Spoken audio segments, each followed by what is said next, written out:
வணக்கம்.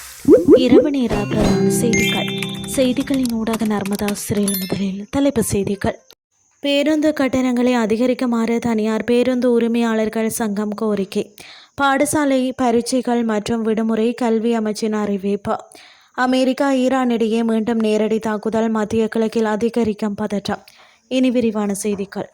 எரிபொருள் விலைகள் அதிகரிக்கப்பட்டுள்ளதை அடுத்து பேருந்து கட்டணங்களில் இடைக்கால திருத்தம் ஒன்றை மேற்கொள்ளுமாறு இலங்கை தனியார் பேருந்து உரிமையாளர்கள் சங்கம் தேசிய போக்குவரத்து ஆணைக்குழுவிடம் கோரிக்கை விடுத்துள்ளது. இன்று நடைபெற்ற ஊடகவியலாளர் சந்திப்பில் கலந்து கொண்டு உரையாற்றிய அந்த சங்கத்தின் தலைவர் கெமனு விஜயரத்ன, ஆண்டுதோறும் ஜூலை மாதம் மேற்கொள்ளப்படும் வழக்கமான பேருந்து கட்டண திருத்தத்திற்கு முன்னதாக இந்த இடைக்கால திருத்தம் செய்யப்பட வேண்டும் என வலியுறுத்தினார். அதன்படி வரும் ஜூன் மாதம் 2ஆம் தேதி முதல் பேருந்து கட்டணங்களை 5% அதிகரிப்பதற்கு எதிர்பார்ப்பதாக அவர் குறிப்பிட்டுள்ளார். அத்துடன் தற்போது காணப்படும் ஆக குறைந்த பேருந்து கட்டணத்தை 32 ரூபாய் அல்லது 33 ரூபாவாக அதிகரிக்க வேண்டும் எனவும் அவர் சுட்டிக்காட்டியுள்ளார். கடந்த மாதம் மேற்கொள்ளப்பட்ட எரிபொருள் விலை அதிகரிப்பை தொடர்ந்து பேருந்து உரிமையாளர்கள் தற்போது ஒரு பயணத்திற்கு சுமார் 25 ரூபாய் நஷ்டத்திலேயே சேவைகளை முன்னெடுத்து வருவதாகவும் கெமனு விஜயரத்ன மேலும் தெரிவித்தார். பாடசாலை தவணைகள் மற்றும் பொது பரீட்சை கால அட்டவணையில் மாற்றத்தை கொண்டுவர கல்வி அமைச்சு தீர்மானித்துள்ளது. அந்த வகையில் எதிர்வரும் 2027ஆம் ஆண்டு தொடக்கம் 2020ஆம் ஆண்டுக்கு முந்தைய கால அட்டவணைக்கு ஏற்ப கல்வி பொது பரீட்சைகள் மற்றும் பாடசாலை தவணைகள் மாற்றம் பெறவுள்ளன. குறித்த விடயத்தை கல்வி அமைச்சின் செயலாளர் நாளக கழுவ தெரிவித்துள்ளார். அவர் மேலும் தெரிவிக்கையில், கடந்த 2020ஆம் ஆண்டில் நாடு எதிர்கொண்ட COVID-19 பெரும் தொற்று காரணமாக கல்வி நடவடிக்கைகள் பரீட்சை கால அட்டவணைகளில் மாற்றம் ஏற்பட்டது.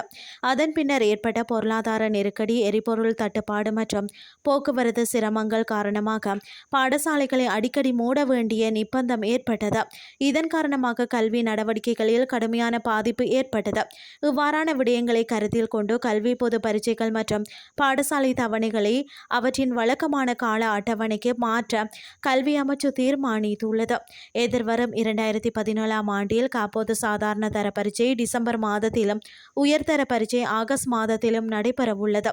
அத்துடன் பாடசாலை தவணைகளிலும் மாற்றம் செய்யப்படவுள்ளது.